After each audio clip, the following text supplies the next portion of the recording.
அகிலத்தில் வாழும் மனிதர் அனைவருக்கும் மனக்குறை என்பது அவசியம் உண்டு. ஒருவன் வேகம் இன்றி வருந்துவான், இன்னொருவன் அதை கட்டுப்படுத்த முடியாமல் திணறுவான். செல்வம் இருந்தும் நிம்மதியற்றவரும் உண்டு. சிலருக்கு அச்செல்வம் இல்லையே என நிம்மதி இருக்காது. இது போன்ற உதாரணங்கள் ஏராளம்.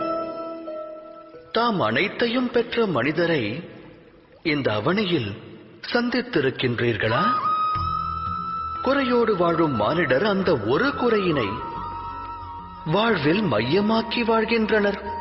அக்காரணத்தால் இதயத்தில் துக்கமும் வேதனையும் குடிகொள்ளத் துவங்குகிறது. அவ்வேதனையே ஜனனத்தினின்று மரணம் வரை நீடிக்கிறது. அவ்விதம் உருவான அந்த குறையானது அம்மானிடருக்கு பழகிய ஒன்றாகும்.